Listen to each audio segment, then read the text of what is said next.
After a night with his mistress, he returned home to find divorce papers and an empty nursery. The neon lights of downtown Houston cast long shadows across the hotel parking lot as Dominic Harris adjusted his tie in the rearview mirror. At 35, he still carried the confidence of a man who believed the world owed him everything he wanted. His wedding ring caught the light from the street lamp above, a golden reminder of the life waiting for him at home, and the lie he was about to live. "You're late," Elizabeth Moore purred as she opened the hotel room door. At 27, she possessed the kind of dangerous beauty that made smart men do stupid things. Her red dress hugged every curve, and her smile held secrets that could destroy marriages. "Traffic," Dominic lied smoothly, stepping into the room that smelled of expensive perfume and poor decisions. Elizabeth closed the door behind him, her fingers trailing along his arm. "I ordered champagne. We're celebrating tonight." "Celebrating what?" "Our future," she said, popping the cork with practiced ease. The sound echoed through the room like a gunshot. "I'm tired of being your dirty little secret, Dom. It's time to make this official." Dominic accepted the glass, his stomach tightening.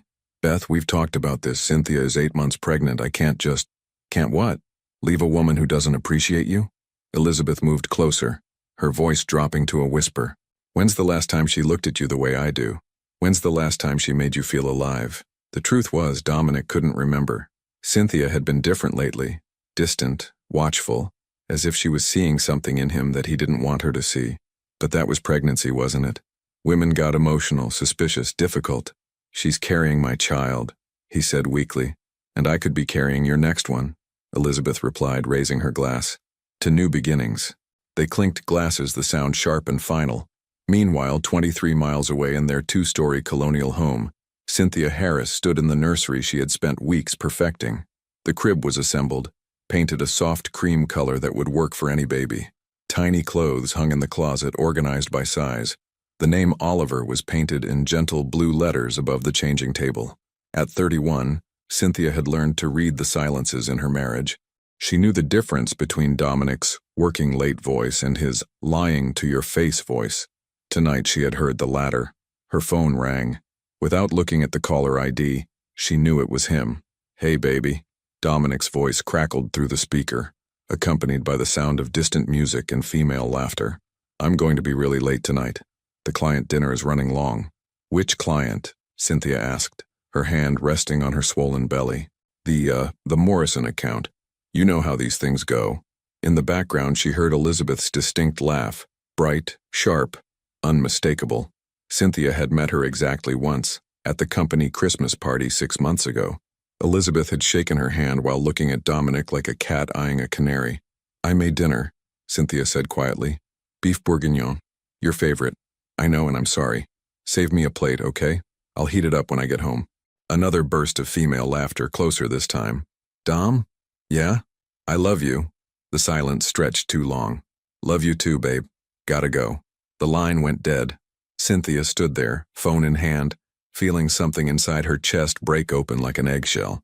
But instead of crumbling, she felt something else emerge, something cold and clear and absolutely certain.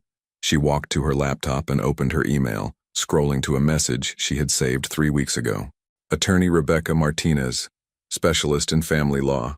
Cynthia had contacted her after finding hotel receipts in Dominic's car, receipts from nights when he claimed to be working late.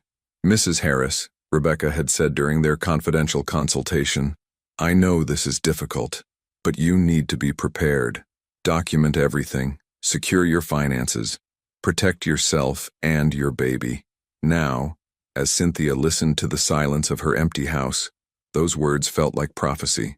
She picked up her phone and dialed Rebecca's emergency line. "Rebecca? It's Cynthia Harris. I think it's time." Back at the hotel, Dominic's phone buzzed with a text message. He glanced at it while Elizabeth freshened her lipstick in the bathroom mirror. "Dinner's getting cold. Missing you. See." "Work?" Elizabeth asked, noticing his expression in the mirror. "Just Cynthia. She's clingy lately." Elizabeth turned around, her eyes flashing. "She's your past, Dom. I'm your future. The sooner you accept that, the better." Dominic nodded, but something twisted in his gut. He thought about Cynthia at home, probably rubbing her back and wondering where he was. He thought about the nursery they had painted together, the names they had chosen, the life they had built. Then Elizabeth kissed him, and he stopped thinking altogether. Neither of them noticed the small recording device Elizabeth had hidden in her purse. Insurance for the day she would need to remind Dominic exactly how much he had promised her. Some investments required documentation. Miles away, Cynthia sat at her kitchen table with a legal pad, writing down account numbers, passwords, and the locations of important documents. The dinner she had made sat untouched on the counter, growing cold in the silence. She paused, her pen hovering over the paper, and looked around the home she had loved for 3 years. The throw pillows she had picked out, the family photos on the mantel, the small dent in the hallway wall where Dominic had bumped a piece of furniture during their move-in day. Tomorrow she would remember this moment as the last time she felt like this house was home. Tonight it was simply the place where her old life was ending and something new, something entirely her own, was about to begin. The baby kicked, as if sensing the change coming. Cynthia placed her hand over the movement and whispered, "It's going to be okay, Oliver. Mommy's going to make sure we're okay." Outside, the Houston skyline glittered with 1,000 lights, each one representing a life in progress, a story unfolding, a choice being made. Some choices built futures, others destroyed them, and some, like the one Cynthia was making as she picked up her pen and continued writing, did both. The morning sun filtered through the bedroom curtains as Cynthia Harris woke to an empty bed. The sheets on Dominic's side were cold. He had never come home. Her phone showed no missed calls, no apologetic texts, just silence. She sat on the edge of the bed, her hands instinctively moving to her belly where Oliver was already stirring. 8 months and 2 weeks. Soon she would be bringing a child into this broken world, and that thought crystallized her resolve like nothing else could. Moving with purpose she hadn't felt in months, Cynthia showered and dressed in her navy blue maternity dress, the one that made her feel professional and capable. Today she would need both qualities in abundance. By 9 a.m. she was sitting across from Rebecca Martinez in a downtown law office that smelled of leather and fresh coffee. Rebecca, a sharp-eyed woman in her 40s, spread documents across her mahogany desk with the precision of a surgeon. "I've drafted the papers we discussed," Rebecca said, her voice gentle but firm. "Joint accounts will be frozen as of today. The house is in both names, but we can file for temporary exclusive use given your condition and his abandonment." "Abandonment," Cynthia repeated, testing the word. It felt accurate. "Texas is a no-fault divorce state, but his behavior supports our case for a favorable settlement. How are you feeling about this?" Cynthia looked out the window at the bustling street below, watching people hurry to their normal lives, their intact marriages, their predictable days. "I feel like I'm finally waking up." Meanwhile, across town, Dominic was experiencing his own awakening, a harsh one. He sat in his BMW outside his office building, staring at his phone. 7 missed calls from the bank. His credit card had been declined at the hotel restaurant when he tried to pay for breakfast. "What the hell?" he muttered, dialing his bank. "Mr. Harris?" "Yes, sir. There's been a freeze placed on all joint accounts this morning. You'll need to speak with your attorney." "My attorney? I don't have—" The line went dead. Dominic felt a chill that had nothing to do with the air conditioning. Inside the building, Elizabeth was waiting in his office, perched on his desk like she owned it. She had changed from last night's red dress into a sleek black suit that made her look predatory. "There's my successful man," she purred as he walked in. "Ready to tell the world about us? Beth, we need to talk." Dominic loosened his tie, suddenly feeling suffocated. "Something's happening. Cynthia's frozen our accounts." Elizabeth's smile faltered for exactly 1 second before transforming into something sharper. "Good. That means she knows. Now you can finally be honest about what you want. You don't understand. She's 8 months pregnant. I can't just—" "Can't what?" Elizabeth slid off the desk and moved closer. "Can't choose happiness? Can't choose me? Last night you said you loved me. Had he said that?" The night felt fuzzy around the edges, blurred by champagne and guilt. "I need time to figure this out." "Time?" Elizabeth's laugh was like breaking glass. "Dom, I've been patient for 6 months. I've been your secret, your side piece, your dirty little lie. But I won't be your maybe." She pulled her phone from her purse, swiping to a recording app. "Want to hear what you said last night about how your wife doesn't understand you? About how she's become cold and distant?" Dominic stared at the phone, a sick feeling growing in his stomach. "You recorded us?" "I record everything, baby. In my line of work, you learn to protect yourself." Elizabeth worked in marketing for a competing firm, a detail that suddenly seemed much more significant. Now, are you going to man up and make a choice, or do I need to make it for you? Back at the law office, Cynthia was signing her name to documents that felt like freedom papers. Each signature was deliberate, final, irreversible. There's one more thing, Rebecca said, sliding a folder across the desk. I had my investigator do some research on Elizabeth Moore. Cynthia's hand stilled on the pen. What kind of research? She's done this before. 2 other married men in the past 3 years. Both ended in messy divorces. Both men lost significant assets. Rebecca opened the folder, revealing photographs and bank records. She's not just an opportunist, Cynthia. She's a professional. The revelation hit Cynthia like a physical blow. Not only had Dominic betrayed her, but he had been played by someone who made a living destroying marriages. The irony would have been funny if it weren't so devastating. What happened to the other wives? Cynthia asked. One moved across the country with her children, started over. The other, well, she didn't handle it as well as you're handling it. Cynthia closed the folder. She had seen enough. I want to be gone before he realizes what's happening. Where will you go? Denver, my sister lives there. She's been asking me to visit for months. Cynthia stood, her decision crystallizing. I want to disappear completely. New life, new start. Rebecca nodded approvingly. I'll handle the service of papers. By the time he gets them, you'll be long gone. At 2 p.m., while Dominic was still arguing with bank representatives and Elizabeth was growing increasingly agitated, Cynthia was calmly packing a single suitcase. She chose practical items, maternity clothes, important documents, the ultrasound photos that showed Oliver's perfect profile. She paused at the nursery door, looking at the crib they had assembled together on a Sunday afternoon 3 months ago. Dominic had been so excited, talking about teaching Oliver to throw a baseball, to drive a stick shift, to be a real man. Now the empty crib looked like a monument to broken promises. Cynthia walked to the dresser and picked up the letter she had written at 5 a.m., when the house was dark and silent and honest. She placed it on Dominic's pillow, weighted down with her wedding ring, a 3-carat diamond that had once symbolized forever. The letter was short, direct, devastating. Dominic, you made your choice last night. Elizabeth's laughter in the background told me everything I needed to know. I won't compete for my own husband. I won't raise our son in a house built on lies. The divorce papers will be served tomorrow. Don't try to find me. You wanted freedom. Now you have it. Cynthia. By 4 p.m., Cynthia was at Hobby Airport, boarding a Southwest flight to Denver. She carried only a small carry-on and the baby growing inside her.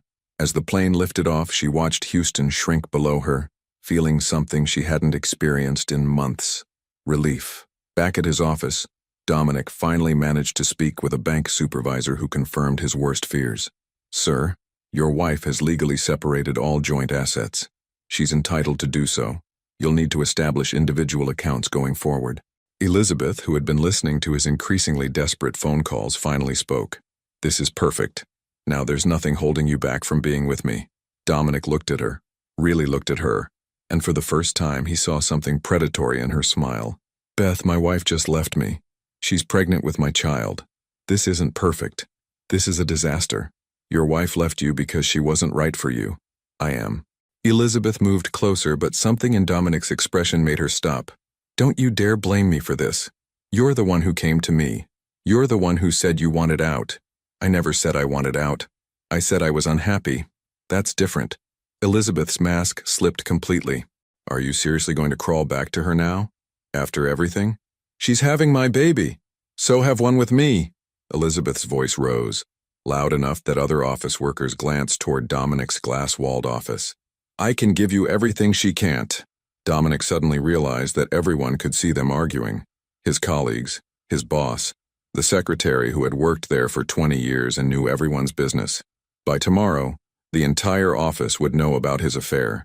Lower your voice, he hissed. Don't you dare tell me to lower my voice. I'm not your dirty secret anymore, Dom.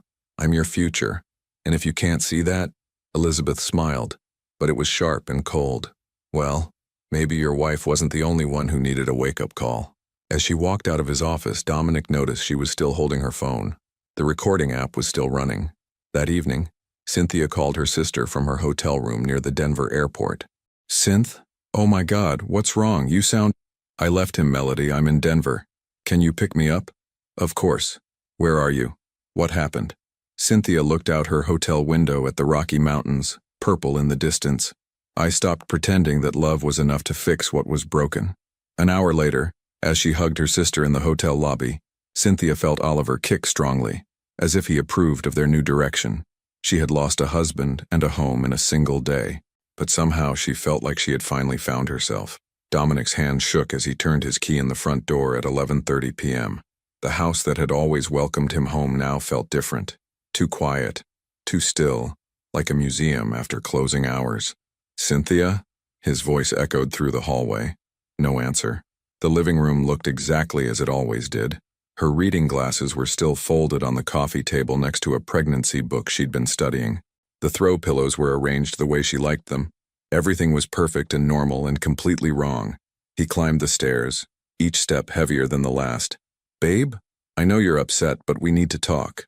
Their bedroom door was open. The lamp on her nightstand cast a warm glow across the bed, where a white envelope sat propped against her pillow like an accusation. His wedding ring lay beside it, the diamond catching the light in a way that made his chest tight. Dominic picked up the letter with trembling fingers. His name was written across the front in Cynthia's careful handwriting, the same handwriting that had filled their greeting cards, grocery lists, love notes tucked into his briefcase during their first year of marriage. He read it once, then again. The words seemed to rearrange themselves each time, but the message remained devastatingly clear. "Don't try to find me. No," he whispered to the empty room. "No, no, no." He ran to her closet. Empty hangers swayed gently, like wind chimes in a ghost town. Her side of the bathroom medicine cabinet gaped open, revealing nothing but dust outlines where her bottles and tubes used to sit. The nursery. Dominic stumbled down the hall to the room they had painted together, where they had argued good-naturedly about whether to hang the mobile over the crib or in the corner. The crib stood empty, the mattress bare, except for a single piece of paper. Divorce papers. Signed, filed, legal. He sank into the rocking chair they had bought for those late-night feedings that would never come, and called her phone. It went straight to voicemail, not the generic message, but her voice, warm and familiar. "Hi, you've reached Cynthia. I can't answer right now, but leave a message and I'll get back to you as soon as I can. Cynthia, please," he said to her voicemail. "I know you're angry. I know I messed up, but we can fix this. We can go to counseling. We can work it out. Please don't do this. Please don't take my son away from me."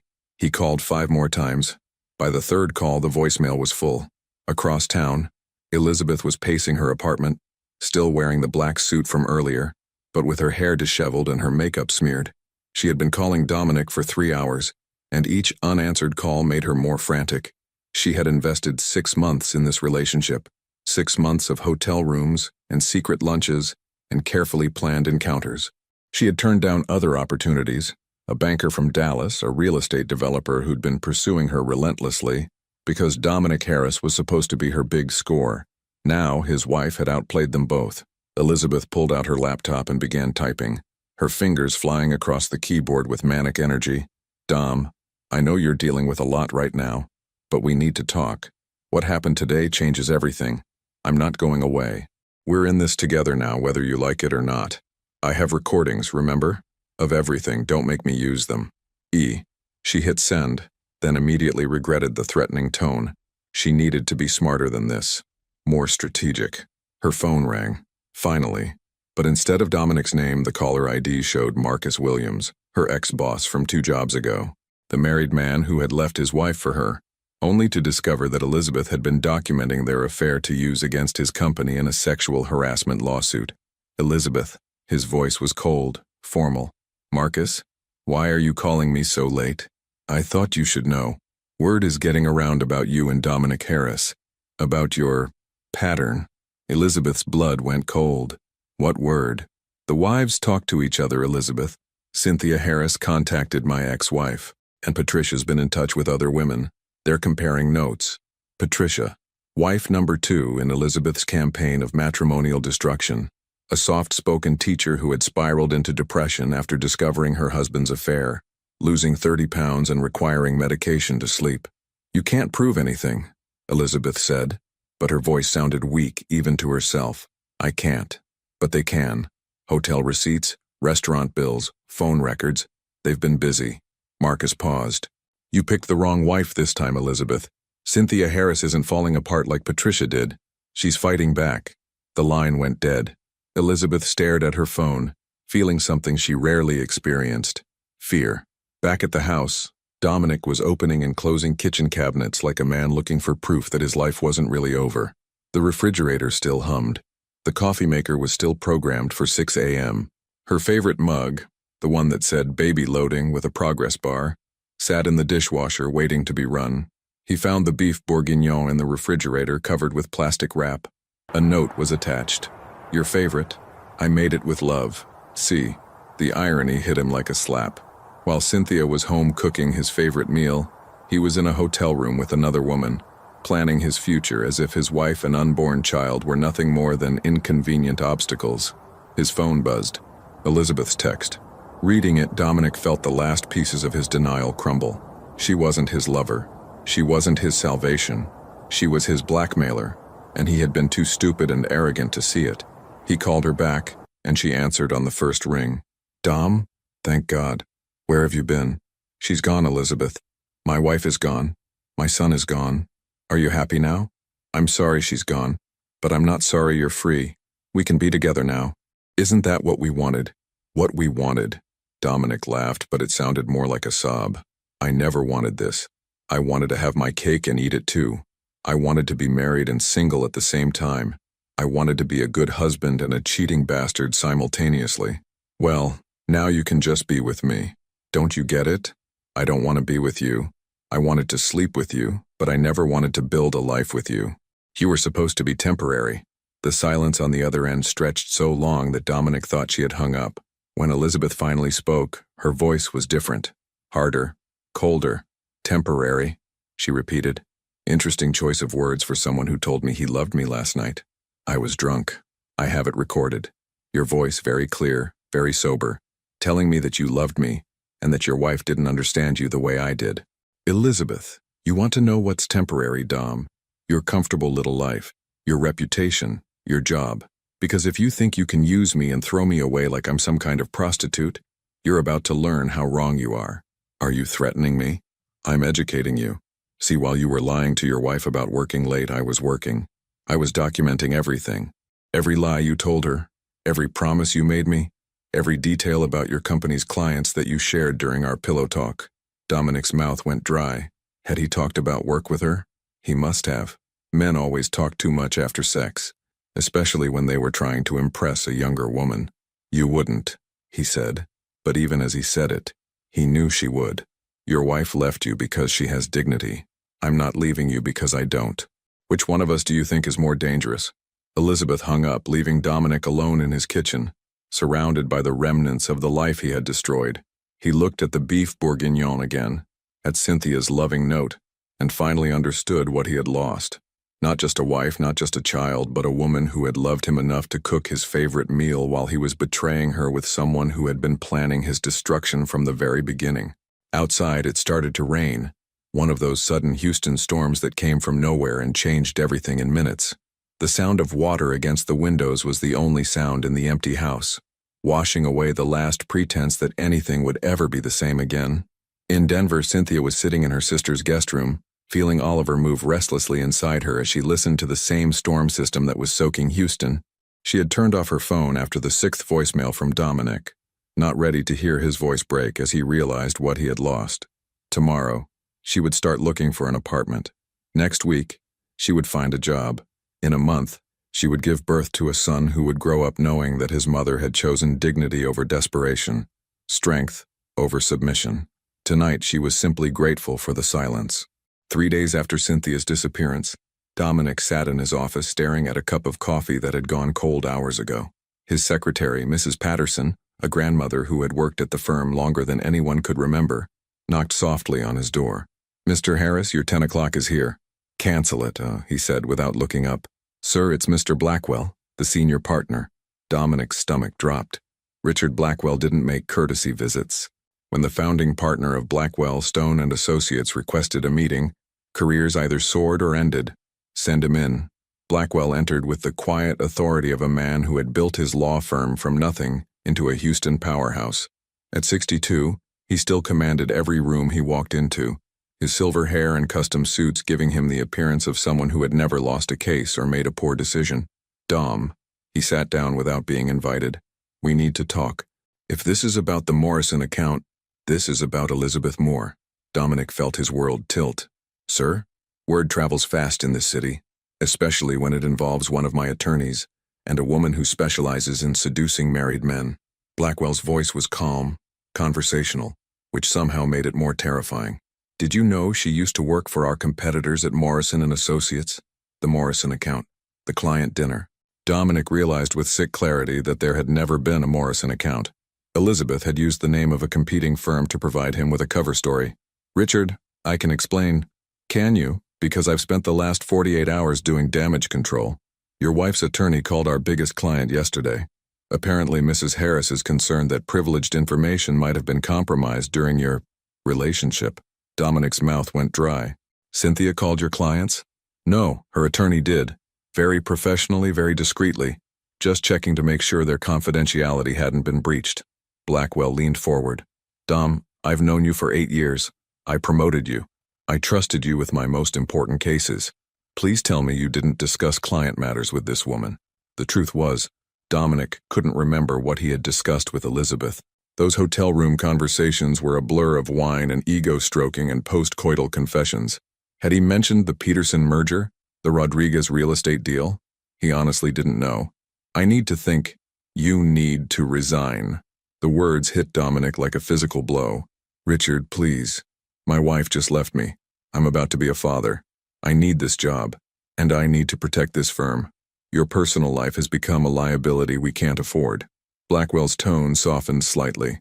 I'm not firing you, Dom. I'm giving you the chance to leave with dignity. Take a month to get your affairs in order. We'll say you're taking time off for family reasons. A month? And then what? Then you find another job, preferably in another city. After Blackwell left, Dominic sat in his office feeling like a man watching his life burn down in real time. His marriage was over. His career was ending. His unborn son was 1,000 miles away. His phone buzzed with a text from Elizabeth. Dinner tonight? I have news that will make you very happy. Meanwhile, in Denver, Cynthia was sitting in a sunny cafe near her sister's house, sipping decaf and reviewing apartment listings on her tablet. At 35 weeks pregnant, she moved more slowly than she used to, but her mind felt clearer than it had in months. This one looks nice, Melody said, pointing to a 2-bedroom unit with a mountain view. The school district is excellent, and it's only 15 minutes from my place. Cynthia circled the listing. Her sister looked so much like her. The same dark hair, the same green eyes. But Melody had something Cynthia was just beginning to rediscover. Lightness. The ability to laugh without calculating the cost. Have you thought about what you'll tell Oliver about his father? Melody asked gently. The truth. Age appropriately, but the truth. That his father made choices that hurt people, and that sometimes loving someone means protecting them from those choices. And if Dominic fights for custody? Cynthia had been dreading this question for 3 days. Then we'll deal with it legally, but he'd have to find us first. Her phone rang. A Denver number she didn't recognize. Hello? Mrs. Harris? This is Dr. Jennifer Reeves at Presbyterian St. Joseph Hospital. I'm calling to confirm your appointment for next Tuesday. I'm sorry? Your OB/GYN appointment? Your sister called yesterday and explained your situation. We have an opening with Dr. Martinez if you'd like to transfer your care here. Cynthia looked at Melody, who was suddenly very interested in her coffee cup. You called a doctor? You're 8 months pregnant, Cynth. You need prenatal care. For the first time since leaving Houston, Cynthia felt tears welling up. Not from sadness, but from the overwhelming realization that she wasn't alone. Yes, she said to Dr. Reeves. I'll take the appointment. Back in Houston, Dominic met Elizabeth at an upscale restaurant in the Galleria district, the kind of place where privacy came with the price of the meal. She looked radiant in a red dress that made every man in the restaurant notice her arrival. You look terrible, she said, sliding into the booth across from him. Thanks. That's exactly what I needed to hear today. Elizabeth reached across the table and took his hand. Poor baby. Bad day at the office? I'm being forced to resign. Her hand stilled on his. What? Apparently sleeping with you was a career-limiting move. Who knew? Dom, I'm sorry. I never meant for your work to be affected. Didn't you? He studied her face, looking for signs of the calculating woman who had threatened him over the phone. Today she seemed genuinely sympathetic. Because I'm starting to think nothing about our relationship was accidental. Elizabeth's eyes flashed just for a moment, before her expression returned to concerned innocence. What's that supposed to mean? It means I know you used to work for Morrison and Associates. I know there never was a Morrison client dinner. I know you've done this before with other married men. Done what? Fallen in love? Destroyed families for sport? Elizabeth pulled her hand back as if he had slapped her. Is that really what you think of me? I don't know what to think anymore. My wife is gone, my job is over, my life is in ruins, and you're sitting there in a new dress looking like you're about to celebrate something. Maybe because I am. Elizabeth's mask slipped completely, revealing the predator underneath. Your wife did us a favor, Dom. She removed the last obstacle between us. There is no us. There never was an us. There was just me being stupid and you being opportunistic. Opportunistic? Elizabeth laughed, but it was sharp and humorless. I prefer strategic. Do you want to hear my news or not? Dominic's stomach clenched. What news? I'm pregnant. The restaurant seemed to go silent around them. Dominic stared at Elizabeth, certain he had misheard her. What? 3 months. I just confirmed it this morning. She smiled, but it was triumphant rather than joyful. Congratulations, Daddy. You're going to have 2 children after all. That's impossible. We always used protection. Protection fails sometimes, especially when someone wants it to fail. The implication hit Dominic like a freight train. You planned this. I planned for this. There's a difference. Jesus Christ, Elizabeth. Do you hear yourself? You intentionally got pregnant to trap me? I intentionally got pregnant to give us a future together. Your wife left you, Dom. Your old life is over. This is your chance to start fresh, with someone who actually wants to be with you. Dominic stood up so abruptly that other diners looked over. I need to go. Sit down, we're not finished. Yes, we are. We're finished. Whatever this was, whatever you think this is, it's over. Elizabeth's voice dropped to a whisper, but it carried the weight of a threat. Sit down. Something in her tone made him comply, but his hands were shaking with rage and fear. Good boy, she said sweetly. Now listen carefully. I'm carrying your child. That makes me family, and family sticks together, especially when they have so much to lose. What do you want? I want you to stop pretending that your wife was some kind of saint and I'm some kind of villain.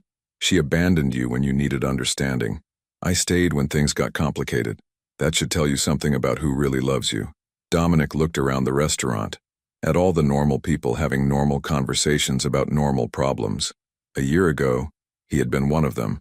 Now he was trapped in a nightmare of his own making, sitting across from a woman who had orchestrated his destruction and was calling it love. I need time to think, he said.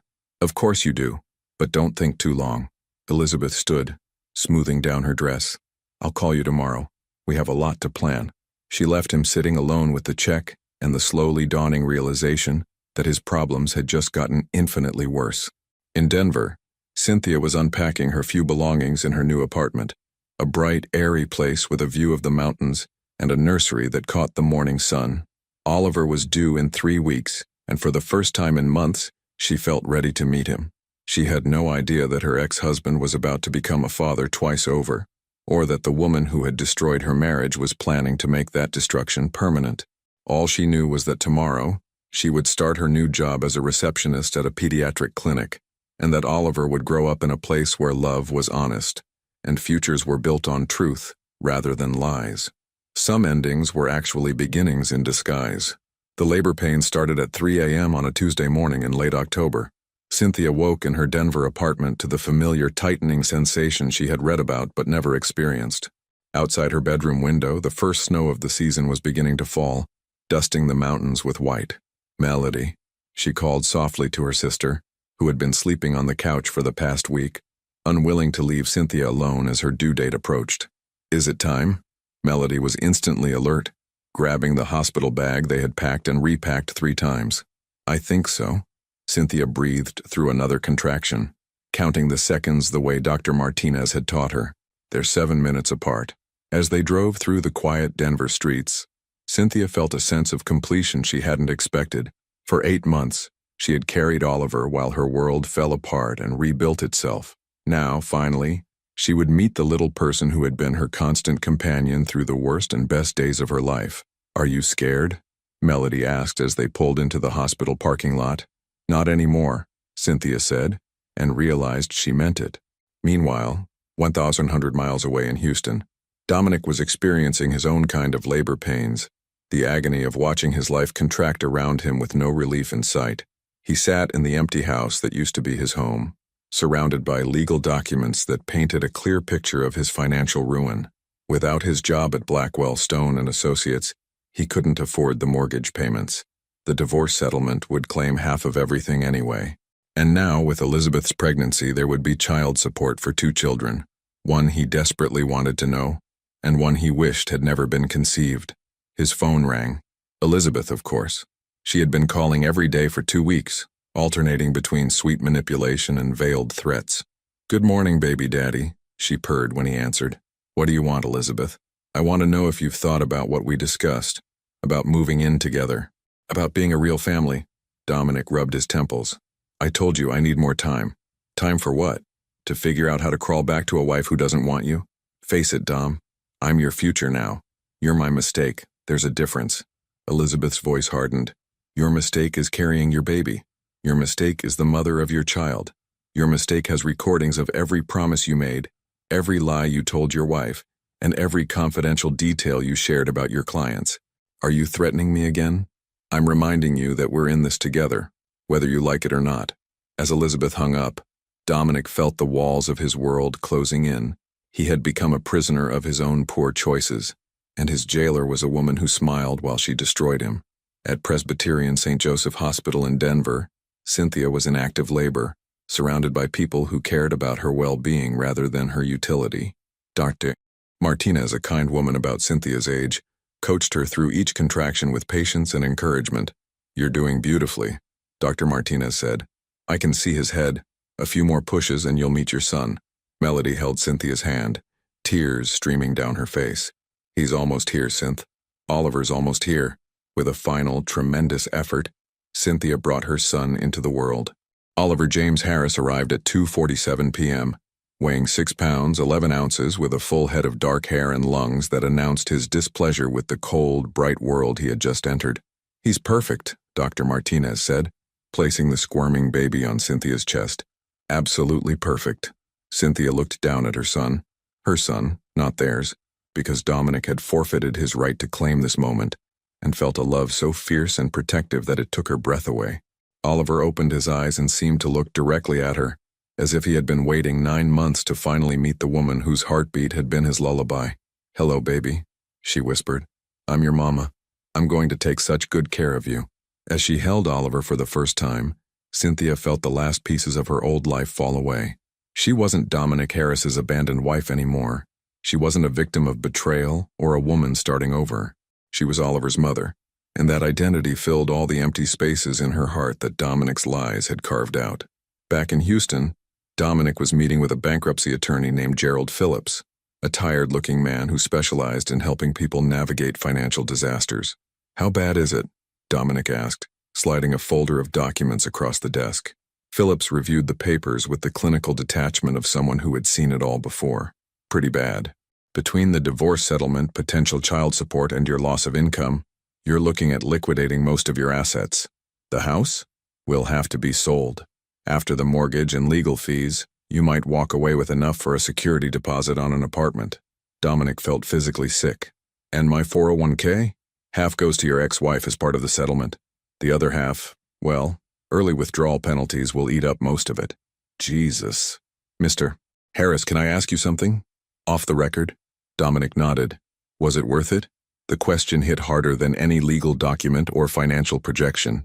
Was 6 months of hotel rooms and stolen afternoons worth losing everything he had built over 15 years of marriage and career? "No," Dominic said quietly. "It wasn't worth any of this."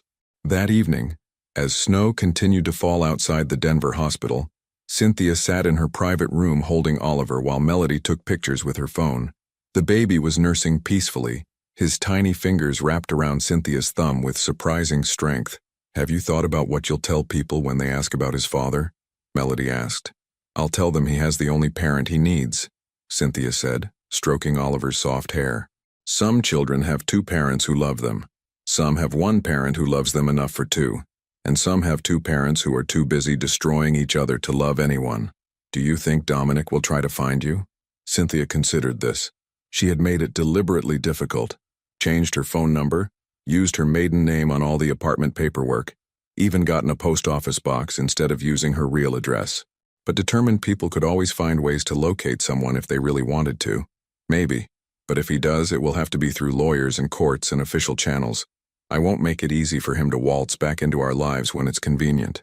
And if he wants to be part of Oliver's life, then he'll have to prove he's changed, that he's capable of putting someone else's needs ahead of his own desires, that he can be trusted.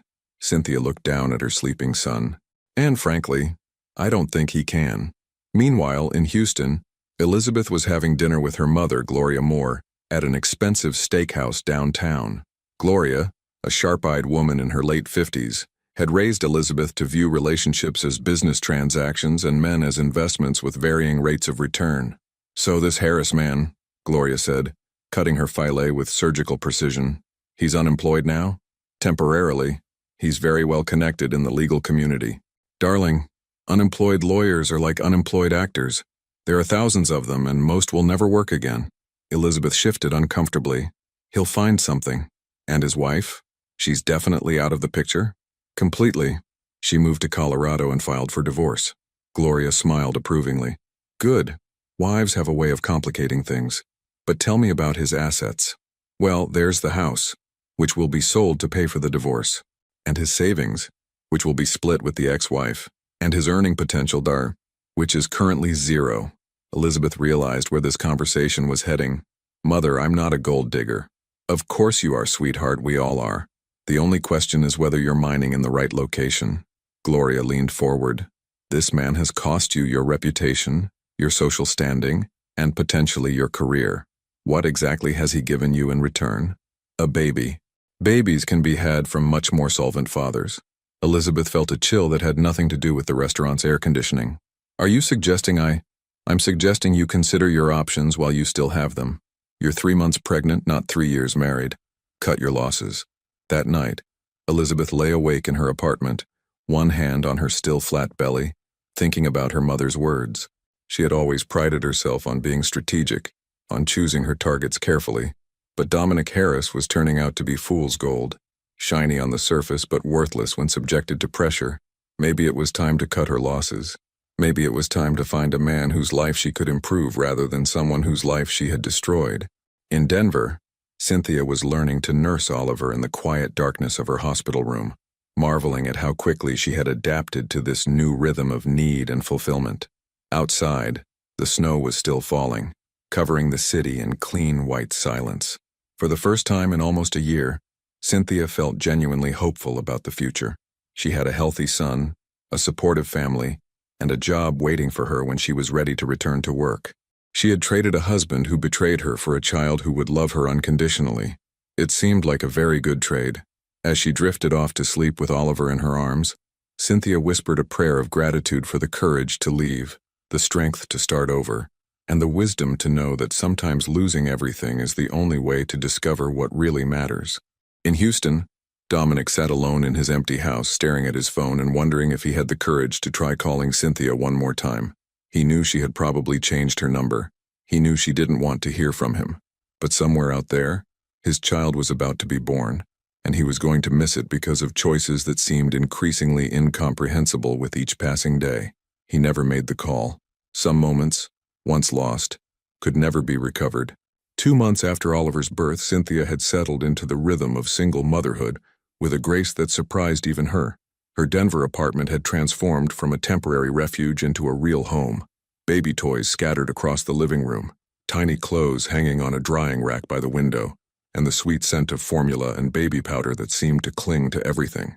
Oliver was thriving.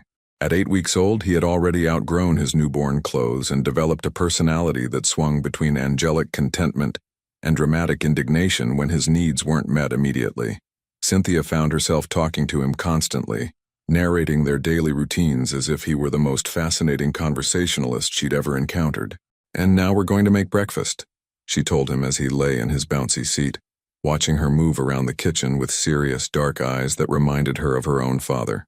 "Not the fancy brunches Daddy used to make on Sundays, but scrambled eggs are perfectly respectable." She had returned to work at the pediatric clinic 3 weeks ago, and Dr. Sarah Chen, the head pediatrician, had become both a boss and an unexpected mentor.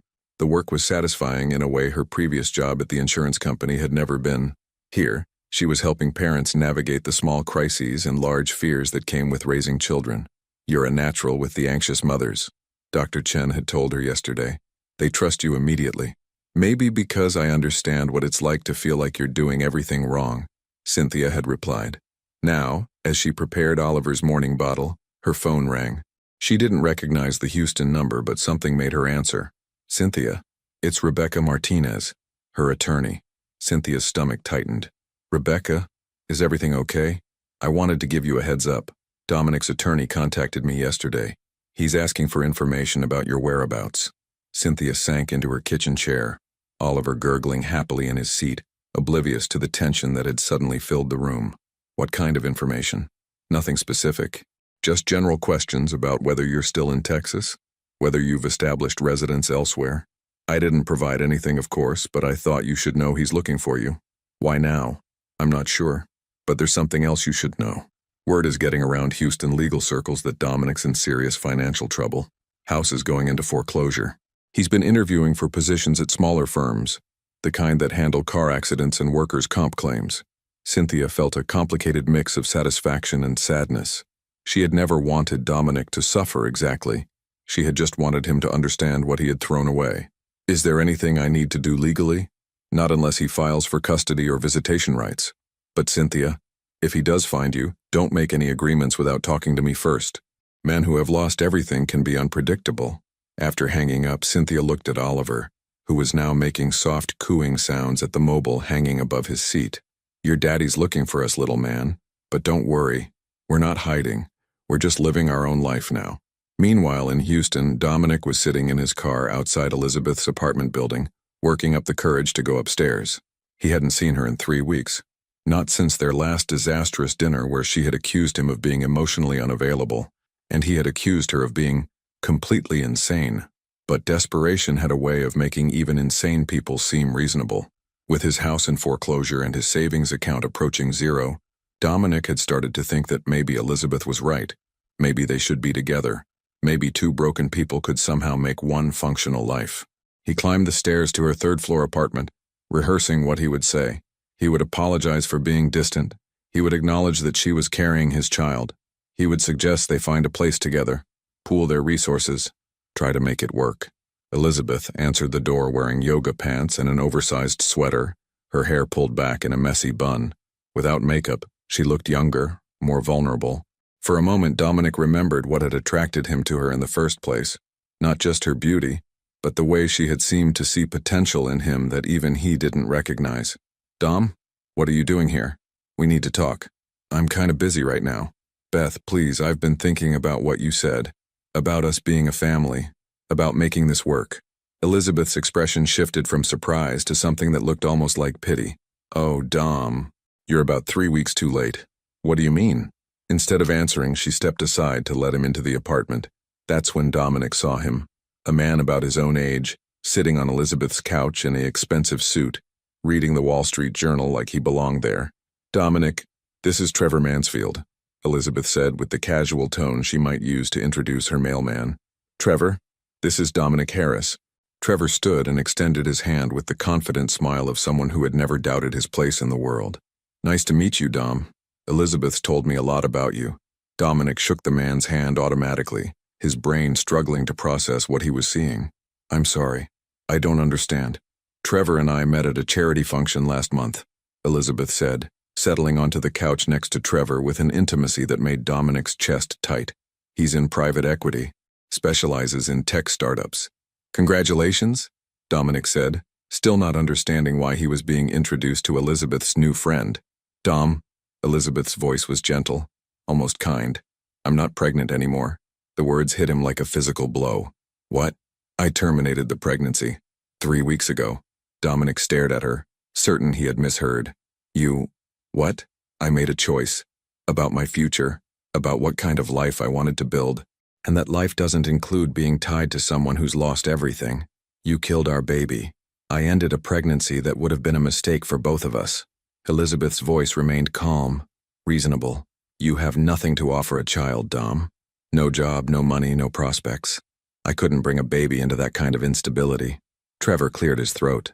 Maybe I should give you two some privacy. No, stay, Elizabeth said, placing her hand on his arm. Dom was just leaving.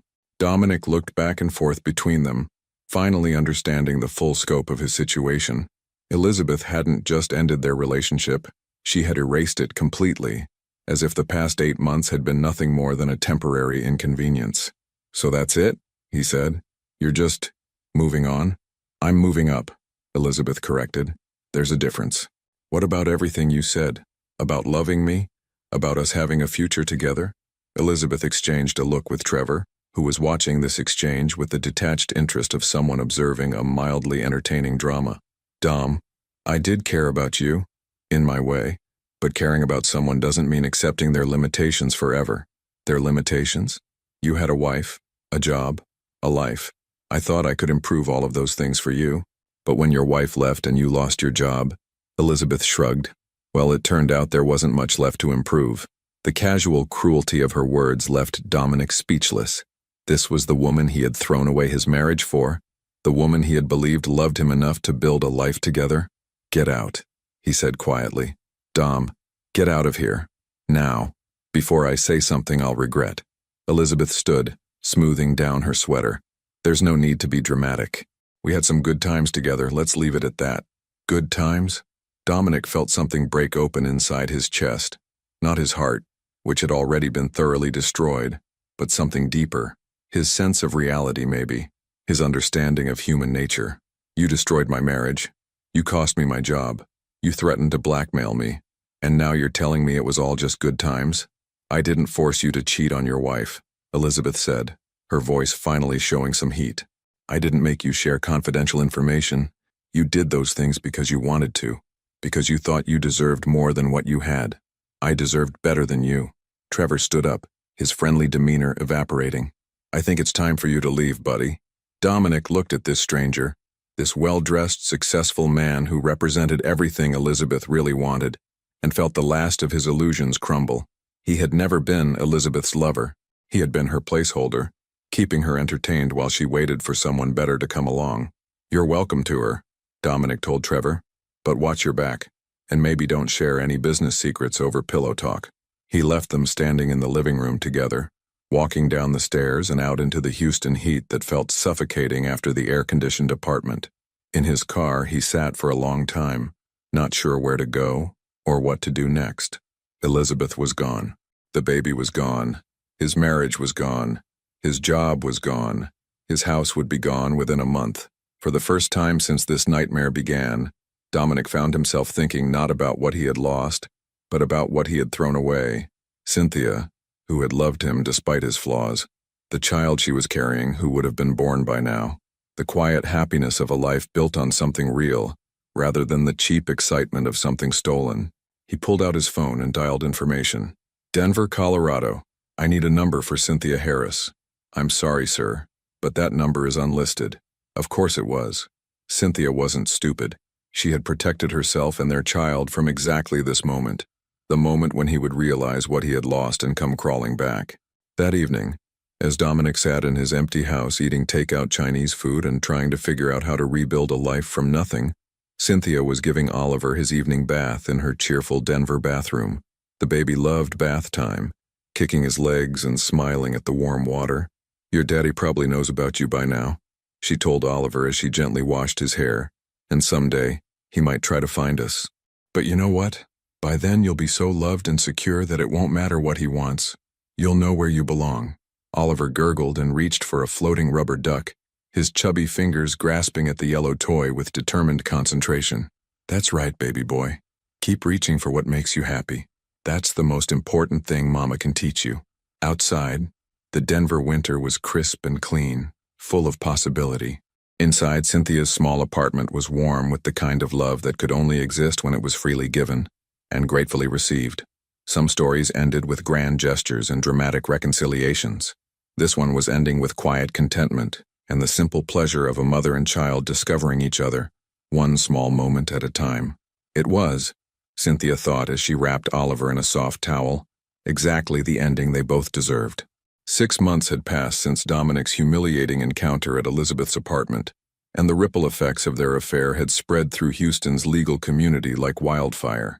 What had started as whispered gossip had evolved into open discussions about ethics, professional conduct, and the dangers of mixing personal drama with business relationships. Dominic now worked at Hartwell and Associates, a small firm in a strip mall that specialized in personal injury cases and DUI defenses. It was honest work, but a far cry from the corporate law prestige he had once enjoyed. His office was a windowless room barely larger than a closet, and his clients were more likely to pay in installments than in full. "Harris, you've got to walk in," called Janet, the receptionist who doubled as paralegal, bookkeeper, and office manager. At 65, she had seen dozens of lawyers cycle through smaller firms, and she treated each one with the same maternal skepticism. The woman waiting in the small lobby looked nervous, clutching a worn purse and glancing around as if she might bolt at any moment. She was about 40, with tired eyes and the kind of careful posture that suggested life had taught her to expect disappointment. "Mrs. Coleman, I'm Dominic Harris. Thank you for seeing me without an appointment. I'm not sure this is the right thing to do, but I heard you might understand." They sat in his cramped office, and Mrs. Coleman explained that her husband had recently confessed to an affair. He said it was with someone named Elizabeth Moore, that she worked at some marketing firm. Dominic felt his chest tighten. "When was this?" "About 3 months ago. Right after she moved on from you." The timeline made sense. Elizabeth must have targeted Mrs. Coleman's husband immediately after securing Trevor Mansfield as her new primary option. It was both calculating and surprisingly reckless. "What happened to your marriage?" "We're trying to work it out. My husband, Paul, he's a good man. He said she made him feel like he was special, like he was the most interesting person she'd ever met." Mrs. Coleman's voice broke slightly, but then she just disappeared. Stopped answering his calls, changed her number. He was devastated. "I'm sorry. I'm not sure how I can help. I want to know if she did this to other people. Paul thinks he was special, that what they had was real. But I think she does this regularly." Dominic leaned back in his chair, considering how much to reveal. "There have been others, yes. But Mrs. Coleman, what exactly are you hoping to accomplish?" "I want my husband to understand that he wasn't chosen because he was special. He was chosen because he was available." Meanwhile, across town in River Oaks, Elizabeth was having brunch with Trevor Mansfield at the exclusive country club where he maintained a membership. The dining room overlooked perfectly manicured golf courses, and the other patrons were the kind of people who appeared in the society pages of Houston magazines. Elizabeth looked stunning in a white sundress that showed off her tan and her figure. At 28, she had perfected the art of appearing both innocent and sophisticated, depending on what the situation required. "The Blackwood Foundation Gala is next month," Trevor was saying as he cut into his eggs Benedict. "I thought you might like to attend with me." "I'd love to," Elizabeth replied, though privately she was calculating how much visibility the position would provide and whether it would help establish her as Trevor's serious girlfriend. "There's just one small thing," Trevor continued, his tone shifting slightly. "I ran into Marcus Williams at the club yesterday. Apparently you two know each other." Elizabeth's hand paused on her mimosa glass. Marcus Williams, her previous relationship, the one that had ended badly when his wife had discovered their affair. She had moved on quickly after that, but Houston's social circles were smaller than she had anticipated. "Marcus and I dated briefly last year," she said carefully. "After his divorce, it didn't work out. He mentioned that. He seemed surprised to hear we were together." "Surprised how?" Trevor studied her face. "He suggested that you have a pattern of getting involved with men who are going through difficult times. Said I should be careful." Elizabeth felt a familiar chill of recognition, the moment when her carefully constructed image began to crack. "Trevor, Marcus was bitter after our breakup. He wanted something more serious than I was ready for." "Of course." Trevor nodded, but something in his expression had shifted. "I just wanted to mention it." After brunch, Elizabeth drove home feeling unsettled.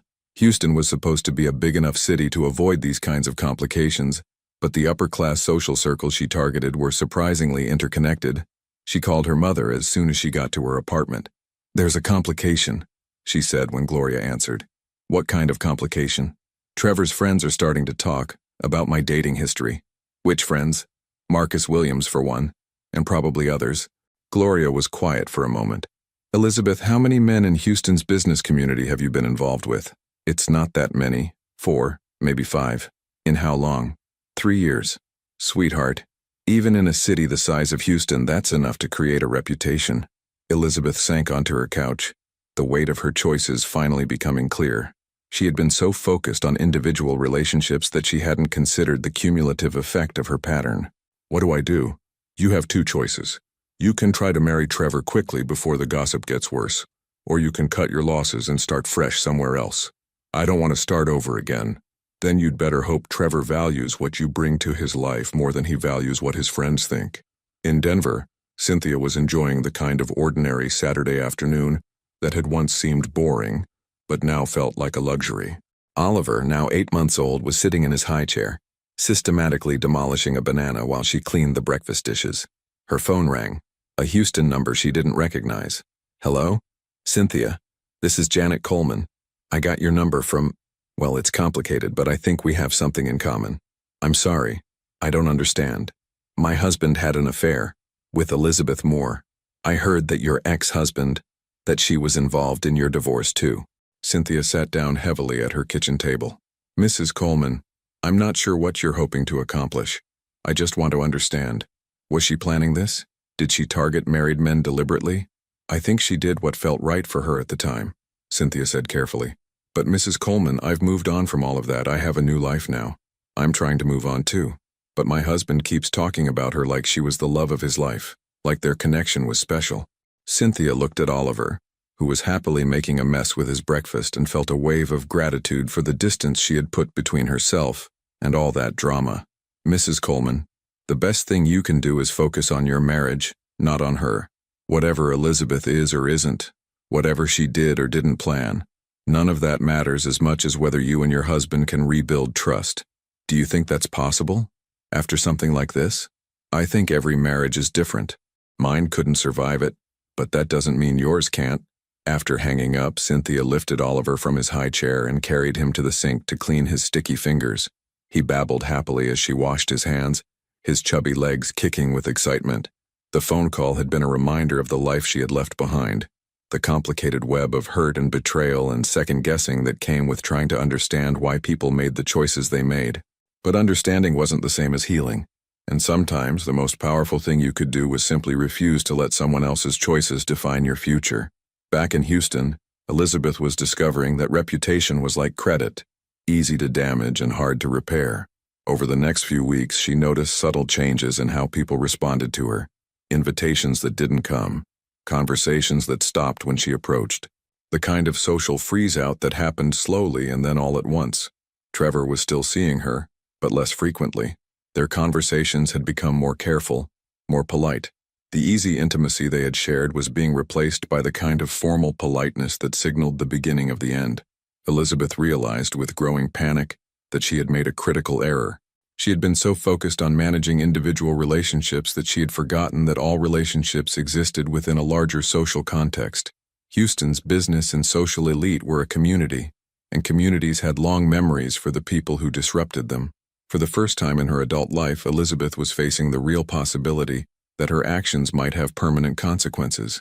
Some mistakes could be charmed away with the right smile and the right story, but some mistakes became part of who you were, following you regardless of how far you tried to run from them. Elizabeth was about to learn which kind of mistake she had made. Fall had arrived in Houston with its promise of cooler weather and fresh starts, but for Elizabeth Moore, the season brought only the growing realization that her carefully constructed social life was crumbling around her. She sat in her apartment on a Friday evening, scrolling through Instagram stories of parties and events she hadn't been invited to. The Houston social circuit that had once welcomed her was now moving forward without her, and each passing week made her absence more noticeable and more permanent. Her phone had been unusually quiet for the past month. Trevor's calls had become infrequent, then polite, then non-existent. The last time they had spoken, he had used the dreaded phrase, "I think we need some space," the kind of diplomatic rejection that men learned in business school. Elizabeth poured herself a glass of wine and tried to remember the exact moment when everything had started to unravel. Was it the conversation with Trevor about Marcus Williams? The awkward encounter at the charity luncheon where 2 women had literally turned their backs to her mid-conversation? Or had it been building for months without her noticing? Her reflection was interrupted by a knock at the door. Through the peephole, she saw a young woman she didn't recognize, mid-20s, professionally dressed, holding what appeared to be legal documents. "Elizabeth Moore?" the woman asked when Elizabeth opened the door. "Yes. My name is Sarah Chen. I'm a reporter with Houston Monthly magazine. I'm working on an article about relationship patterns in Houston's business community, and I was hoping to ask you a few questions." Elizabeth felt her stomach drop. "I'm sorry. I don't think I'm the right person to speak with. Actually, I think you might be exactly the right person. I've been speaking with several people about the interconnected nature of Houston's social circles, and your name has come up repeatedly." "In what context?" Sarah consulted her notepad. "In the context of relationships with Marcus Williams, Paul Coleman, Dominic Harris, and Trevor Mansfield, all within the past 2 years." Elizabeth gripped the doorframe. "I don't see how my personal relationships are relevant to a magazine article. When personal relationships intersect with business relationships, they become matters of public interest, especially when there's a pattern that affects multiple families and professional reputations. Are you threatening me? I'm offering you the opportunity to tell your side of the story. The article is being written regardless. The question is whether you want to participate or let others define the narrative." Elizabeth closed the door without another word, but she knew the damage was already done. If Houston Monthly was writing about her, it meant the whispers had reached a level where they were considered newsworthy. She called her mother immediately. "They're writing an article about me," Elizabeth said as soon as Gloria answered. "Who's writing an article?" "Houston Monthly. About my dating history. About the pattern." The silence on the other end was longer than Elizabeth had expected. "Mother? I told you Houston was getting too small for your activities. It's 4 men in 2 years. It's not like I was sleeping my way through the entire city. 4 men in the same social circle, Elizabeth. That's the equivalent of sleeping your way through a small town. What do I do? You pack, tonight, and you find a new city. I can't just leave. I have a lease, a job. Jobs can be replaced. Leases can be broken. Reputations once destroyed are much harder to repair." After hanging up, Elizabeth walked through her apartment looking at the life she had built over the past 3 years. The expensive furniture, the carefully curated artwork, the closet full of designer clothes that had been purchased with the credit cards of men who had wanted to make her happy. It had all felt so sophisticated, so adult.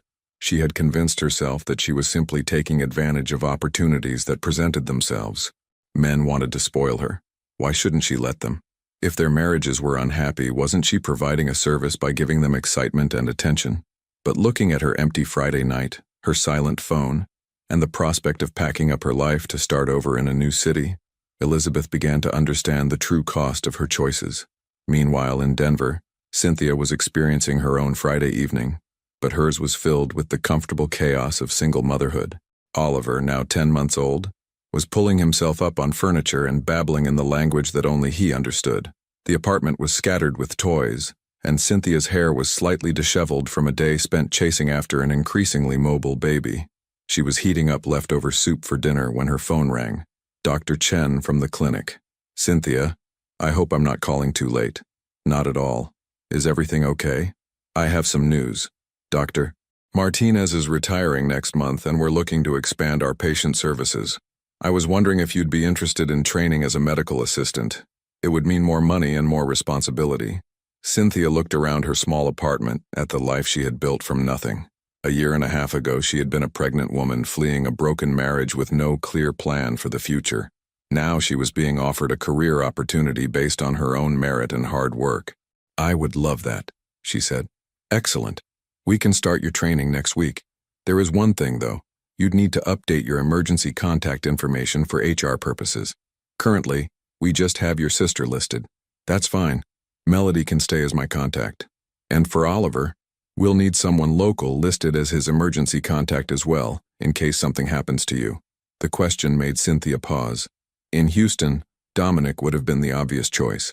But here in Denver, she had built a life that was entirely her own.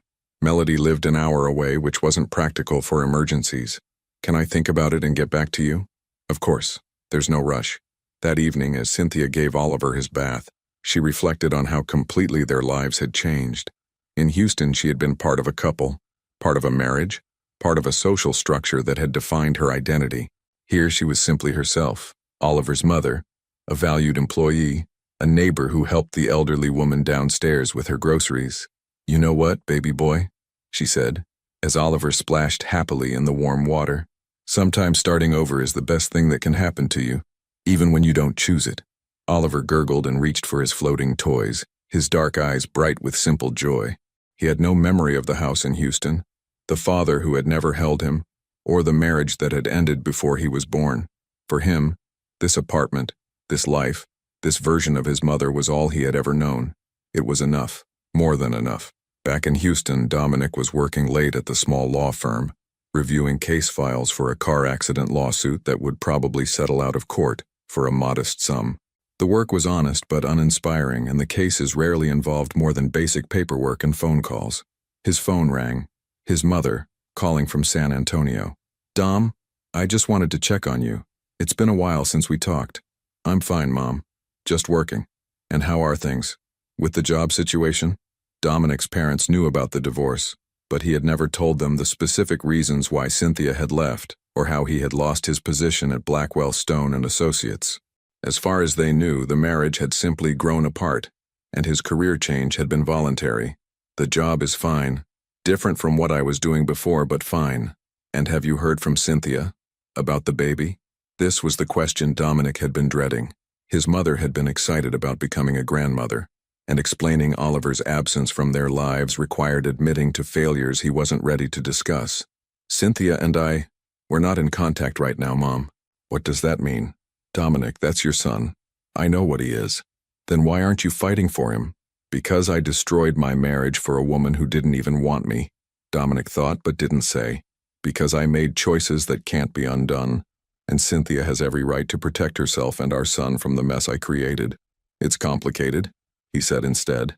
"Children aren't complicated, Dom. They need their fathers." After hanging up, Dominic sat in his empty office, surrounded by files about other people's problems, other people's mistakes, other people's attempts to rebuild after disaster. He thought about Oliver, who would be walking soon, maybe saying his first words. He thought about Cynthia, who had been strong enough to leave when staying would have meant accepting an unacceptable situation. And he thought about Elizabeth, who had taught him that wanting something didn't justify taking it, and that some prices were too high to pay, even when you didn't realize you were paying them until the bill came due. In her apartment, Elizabeth was packing methodically, folding clothes into suitcases and bubble-wrapping picture frames. She had made her decision. Dallas was only 4 hours away, big enough to disappear into, prosperous enough to offer opportunities. But as she packed, she found herself thinking not about the future, but about the past, about the moment she had first seen Dominic at that company Christmas party, married and stable and ripe for the kind of attention she specialized in providing. It had seemed so simple then. Men wanted excitement. She provided excitement. Everyone got what they needed. She hadn't considered the wives, the children, the families that would be affected by her pursuit of what she wanted. She hadn't thought about the fact that Houston's business community was essentially a small town where everyone eventually knew everyone else's business. Most importantly, she hadn't considered that her own choices would eventually isolate her from the very community she had been trying to infiltrate. Some lessons, Elizabeth realized as she taped up another box, could only be learned through experience. And some experiences came with consequences that followed you regardless of how far you ran from them. But running was what she knew how to do, so she packed and planned and prepared to start over once again. Older, maybe wiser, but still fundamentally unwilling to examine the pattern that had brought her to this point. Some people learned from their mistakes. Others simply moved to new cities and hoped for different results from the same choices. Elizabeth had always been better at geography than introspection. 3 months into her Dallas exile, Elizabeth Moore had secured a position at a prestigious marketing firm in the Arts District and a sleek apartment overlooking Clyde Warren Park. From the outside, it appeared she had successfully reinvented herself once again. New city, new job, new social circles that knew nothing about her Houston history. But old patterns, Elizabeth was discovering, had a way of asserting themselves regardless of geography. She stood at her bathroom mirror on a Tuesday morning, applying lipstick with the precision of someone preparing for battle. Today was the day she planned to make her move on James Whitmore, the married partner at Hamilton and Associates, who had been showing interest in her since she'd started at the firm. "Morning, Elizabeth," James said as she passed his office, his wedding ring catching the morning light streaming through the floor-to-ceiling windows. "Good morning, Mr. Whitmore." I have those campaign revisions you requested. Excellent. Would you mind bringing them to lunch? I know a quiet place where we can discuss them properly. Elizabeth smiled, the expression carefully calibrated to suggest professional enthusiasm, with just a hint of personal interest. I'd be happy to. As she walked back to her desk, Elizabeth felt the familiar thrill of the chase, the intoxicating sense of power that came from knowing she could make a married man risk everything for her attention. The fact that James had 2 teenage daughters and a wife who taught yoga at the community center didn't factor into her calculations. Those were his problems to manage, not hers. But even as she planned her strategy, a small voice in the back of her mind reminded her how the Houston situation had ended. The isolation, the whispers, the professional embarrassment of having to flee in the middle of the night. She pushed the thought away. Dallas was different, bigger, more anonymous, with social circles that didn't overlap the way they did in Houston's business community. Meanwhile, 925 miles away in Denver, Cynthia was experiencing her own professional milestone. She walked through the pediatric clinic wearing scrubs for the first time, a medical assistant badge clipped to her pocket, feeling a sense of accomplishment that had nothing to do with anyone else's opinion of her. Ready for your first day in your new role? Dr. Chen asked as Cynthia reviewed the morning's patient schedule. More than ready. Cynthia had completed her certification program while working part-time and caring for Oliver, a juggling act that had tested her limits, but proven to herself what she was capable of achieving. Her first patient was a worried mother with a fussy 6-month-old baby. As Cynthia took the infant's vital signs and gently reassured the anxious parent, she felt the deep satisfaction that came from work that mattered. Is it normal for him to cry this much at night? The mother asked, dark circles under her eyes revealing the exhaustion that came with new parenthood. It can be, Cynthia said gently. Every baby is different, but let's go through some strategies that might help with his sleep routine. As she talked the mother through various soothing techniques, Cynthia realized she was drawing not just from her training, but from her own experience with Oliver. The long nights, the uncertainty, the constant worry about whether she was doing everything right, all of it had given her a perspective that couldn't be learned from textbooks. After the appointment, Dr. Chen pulled her aside. That was beautifully handled. The mother left here feeling supported rather than judged. That's a rare gift. I remember what it was like to feel like I was doing everything wrong, Cynthia replied. That evening, as she picked up Oliver from the daycare center at the clinic, Cynthia felt a profound sense of gratitude for the life she had built. Oliver, now almost a year old, toddled toward her with unsteady steps and threw his chubby arms around her legs. "Mama," he said clearly, and Cynthia's heart swelled with the pure joy of being the center of someone's universe. They walked home through the Denver streets as the sun set behind the Rocky Mountains, Oliver chattering in his mixture of real words and made-up language, while Cynthia pointed out dogs and flowers and airplanes overhead. At home, as she prepared Oliver's dinner, her phone rang. Rebecca Martinez, her attorney. "Cynthia, I wanted to give you an update. Dominic's attorney reached out again about establishing visitation rights." Cynthia's hand stilled on the jar of baby food she was opening. "What kind of visitation?" "Nothing formal yet. I think he's testing the waters to see if you'd be open to some kind of arrangement." "What did you tell them?" "That any discussions would need to go through me and would require formal documentation. But Cynthia, at some point, you're going to have to decide how you want to handle Oliver's relationship with his father." After hanging up, Cynthia looked at Oliver, who was banging his spoon against his high chair tray with gleeful abandon. He had no idea that somewhere in Texas a man was trying to figure out how to be his father. To Oliver, family was simple. It was Cynthia and Aunt Melody, and the daycare teachers who knew his favorite songs, and the elderly neighbor who always waved at him from her window. "What do you think, baby boy?" she asked. "Should Mama let your daddy visit?" Oliver grinned and threw a piece of banana on the floor, which seemed like a perfectly reasonable response to an impossible question. Back in Dallas, Elizabeth was sitting across from James Whitmore at an intimate restaurant in Deep Ellum, listening to him explain why his marriage had become more of a business partnership than a romantic relationship. "Melissa and I, we've grown apart," James was saying, his hand moving dangerously close to Elizabeth's across the small table. "We're staying together for the girls, but there's no real connection anymore." Elizabeth nodded sympathetically, making the appropriate sounds of understanding while privately cataloging the similarities to every other married man she had ever targeted. They all said the same things. Their wives didn't understand them. Their marriages were over in all but name. They deserved to be happy. "That must be very lonely," she said. allowing her fingers to brush against his. It is. But talking to you, I feel like myself again. Like the man I was before life got so complicated. Elizabeth smiled, the expression warm and encouraging. Life doesn't have to be complicated. Sometimes it's about finding someone who sees the real you. As James leaned closer, Elizabeth felt the familiar thrill of conquest. But beneath it, something else stirred. A small, unwelcome voice that whispered about teenage daughters who might discover their father's affair, about a yoga teacher wife who had done nothing wrong except marry a man who would betray her for the attention of a younger woman. Elizabeth pushed the thoughts away. She was good at compartmentalizing, at focusing on what she wanted rather than dwelling on the collateral damage her desires might cause. "Would you like to have dinner at my apartment this weekend?" she asked. "I make a mean pasta puttanesca." James's smile was answer enough. That night, as Elizabeth lay in her king-sized bed in her Dallas high-rise, she tried to recapture the excitement she had felt earlier in the evening. James was successful, attractive, and obviously interested. His wife was a safe distance away, and his business partners didn't know her history, but something felt different this time. Maybe it was the memory of Trevor's friends whispering about her reputation, or the image of that Houston Monthly reporter with her notepad full of questions.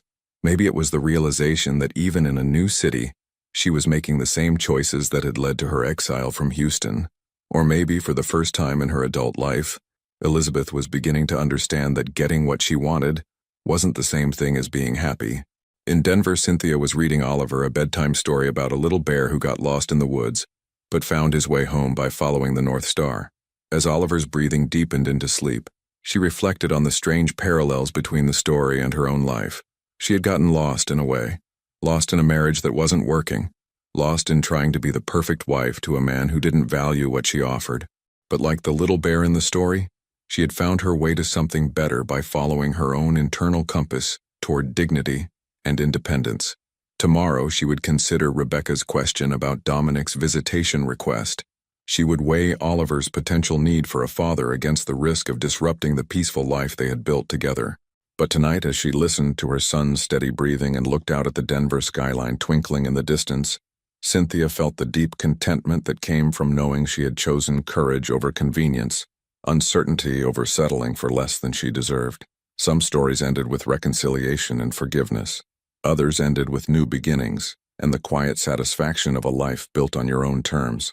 Cynthia was beginning to understand which kind of story hers was meant to be.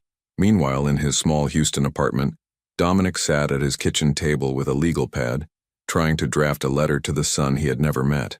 The words came slowly, inadequately. "Dear Oliver, I know I have no right to call myself your father." He crumpled up the page and started again. Some letters, he was learning, were easier to think about writing than to actually write. Some relationships required more than good intentions to repair, and some choices, once made, changed everything so fundamentally that finding the way back required more courage than he had ever been called upon to possess. 1 year and 8 months after Cynthia had left Houston, the city felt like a different planet as she stepped off the plane at Bush Intercontinental Airport. She carried Oliver, now an energetic toddler who pointed excitedly at the airplanes through the terminal windows, while her carry-on bag contained legal documents that would finally close this chapter of her life. "Mama, big," Oliver said, pressing his hands against the floor-to-ceiling windows. "Yes, baby, very big," Cynthia agreed, though she was looking not at the planes but at the familiar Texas landscape that had once been home.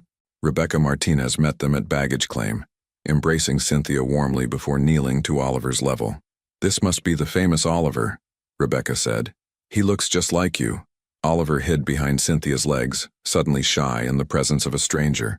At 19 months old, he was cautious around new people but fearless with everything else, a combination that kept Cynthia constantly alert. "How long do we have to be here?" Cynthia asked as they walked toward the parking garage. "The custody hearing is scheduled for tomorrow morning.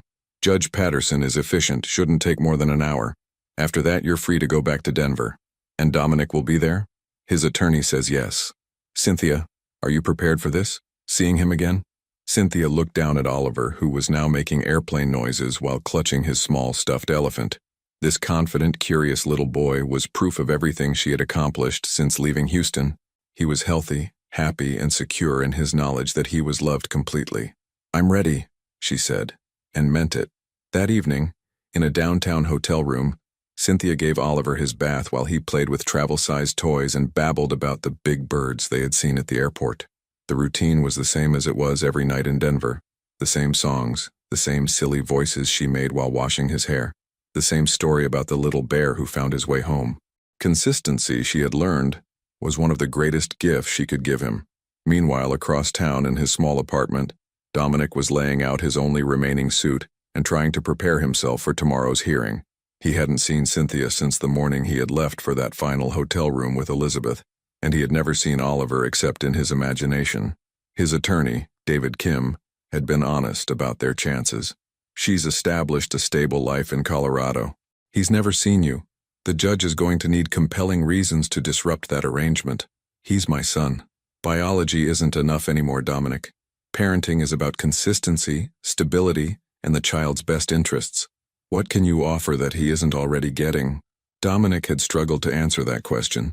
He worked 60-hour weeks at a job that barely covered his rent. He lived in a one-bedroom apartment with furniture from Goodwill.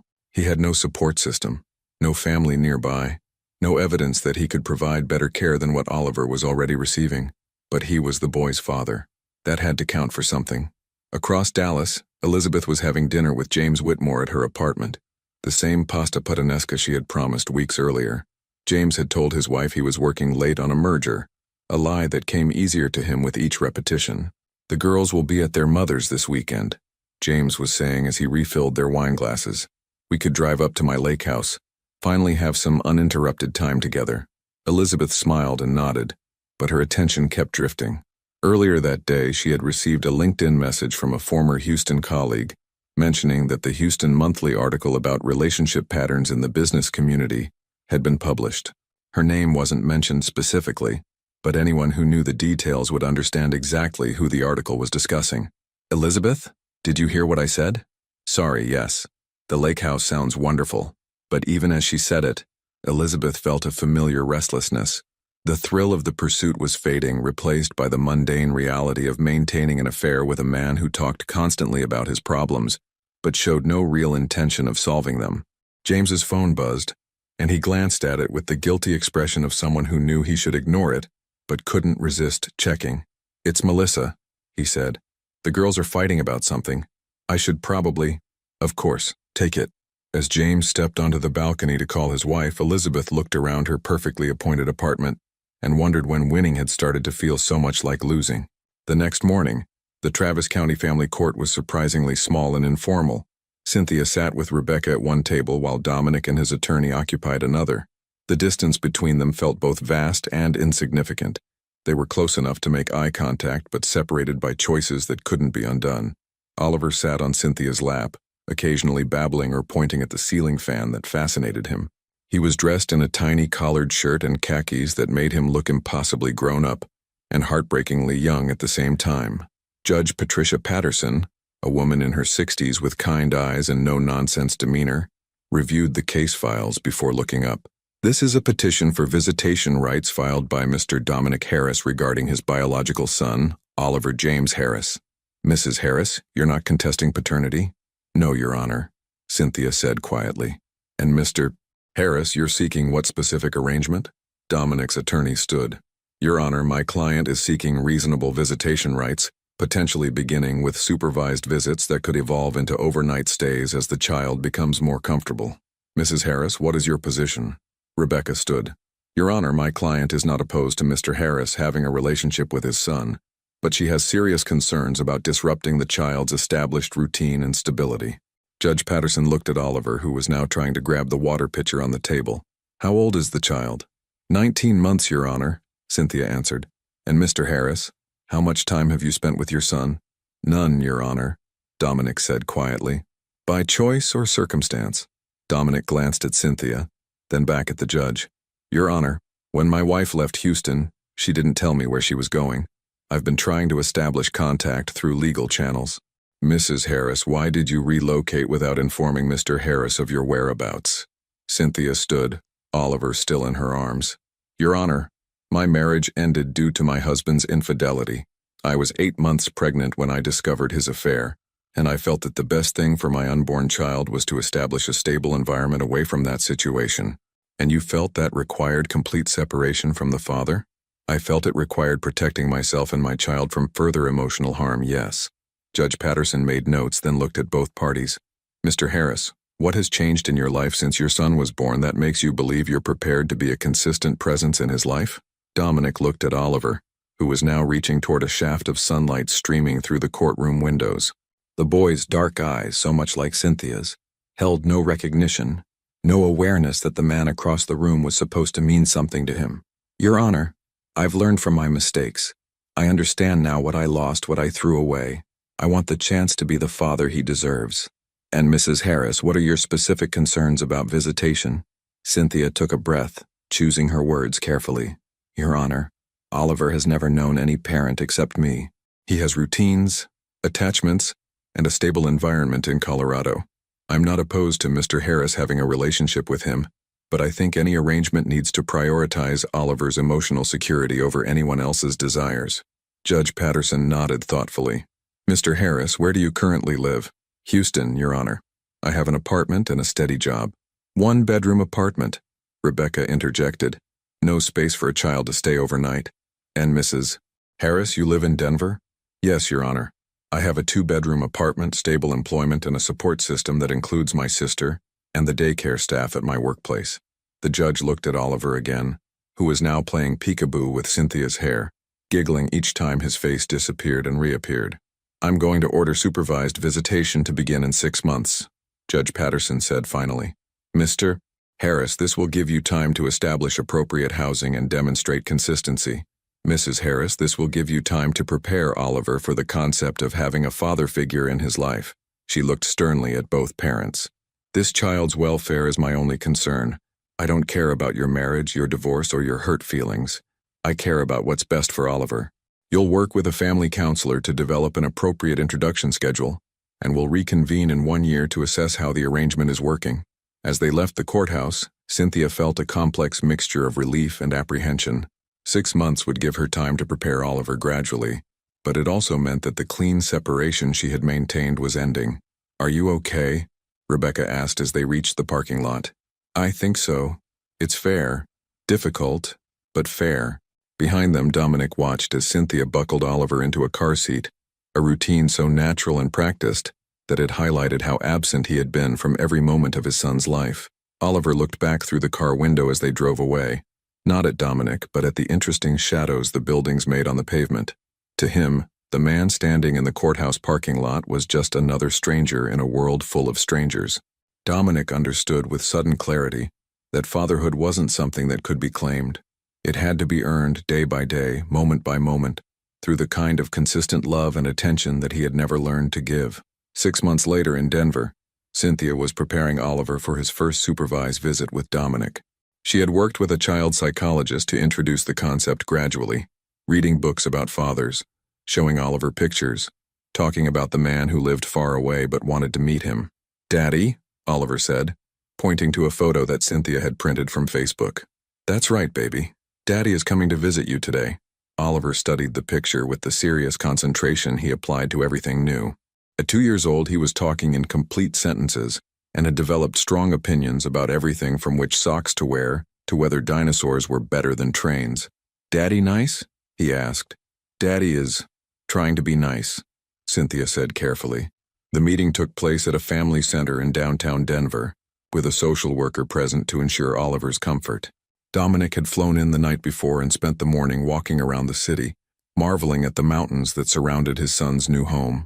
When Oliver saw Dominic for the first time, he hid behind Cynthia's legs, his standard response to strangers. But after 20 minutes of patient interaction, he was willing to sit across from Dominic at a small table and stack blocks together. He's beautiful, Dominic told Cynthia as Oliver concentrated on building a tower that would inevitably fall down. He's smart too, and funny, and stubborn, like his mother. They watched Oliver knock down his tower and clapped delightedly at the destruction he had caused. Dominic, Cynthia said quietly, I need you to understand something. This isn't about punishing you or rewarding you. This is about Oliver. If you're going to be in his life, you have to be all the way in. No halfway commitments, no deciding it's too hard when he's going through a difficult phase. I understand. Do you? Because loving a child isn't like the kind of love you thought you wanted from Elizabeth. It's not exciting or dramatic or validating. It's getting up at 3 a.m. when he has a fever. It's reading the same book 47 times. It's putting his needs ahead of your convenience every single time. Dominic looked at Oliver, who was now trying to feed blocks to his stuffed elephant. I want to learn. Then learn. But learn because you want to be his father, not because you feel guilty about missing his first 2 years. 6 months later, in Dallas, Elizabeth was packing again. The affair with James Whitmore had ended as these things always did, messily, with hurt feelings and threats and the uncomfortable realization that she had become someone she didn't particularly like. James's wife had discovered the affair through a credit card statement that showed repeated charges at the same restaurant. The confrontation had been devastating for everyone involved, including James's teenage daughters who had stopped speaking to their father entirely. Elizabeth told herself it wasn't her fault. James had made his own choices, told his own lies, betrayed his own family, but for the first time, she found it difficult to maintain that position. She kept remembering the last conversation she'd had with James when he'd broken down crying about how his 16-year-old daughter had called him pathetic, and his 14-year-old wouldn't even look at him. They hate me, he had sobbed. My own kids hate me and I can't blame them. Elizabeth had tried to comfort him, to remind him that teenage girls were dramatic, that they would forgive him eventually. But even as she said the words, she realized she was watching a man discover the true cost of choices that had seemed so simple when they were making them together. Now, with another job search ahead of her and another city to explore, Elizabeth found herself wondering if this cycle would ever end, if she would ever find a relationship that didn't require destroying someone else's, if she would ever be the kind of person who built things instead of taking them. The questions followed her as she loaded boxes into her car and prepared to drive toward whatever came next. Some patterns, she was beginning to understand, were harder to break than others, and some required more honesty than she had ever been willing to embrace. In Denver, Cynthia was reading Oliver his bedtime story, the same one about the little bear who found his way home by following the North Star. But tonight, the story had a small addition. And when the little bear got home, Cynthia read, he found his mama waiting for him. And sometimes when the weather was nice, his daddy would come visit and they would look at the stars together. Daddy visit again? Oliver asked sleepily. Yes, baby. Daddy will visit again. As Oliver's breathing deepened into sleep, Cynthia reflected on how completely their lives had changed since that night she had packed a single suitcase and fled Houston. She had built a career, a home, and a family structure that prioritized peace over drama, consistency over excitement. It wasn't the life she had planned, but it was the life she had chosen when her original plan fell apart. And sometimes, she thought as she listened to the mountain wind outside Oliver's window, the unplanned lives turned out to be the most authentic ones. Some stories ended with grand reconciliations and dramatic forgiveness. Others ended with small daily choices to prioritize love over ego, growth over comfort, truth over convenience. This story, Cynthia knew as she turned off Oliver's bedtime light, was ending exactly as it should, not with fireworks and music, but with the quiet satisfaction of a woman and child who had found their way home to each other and discovered that home was something you could build anywhere, as long as you built it on solid ground. The end. I hope you enjoyed today's video. If you did, please leave a like to help me out and don't forget to subscribe to the channel so you don't miss out on the next stories. Thanks for watching and see you in the next video.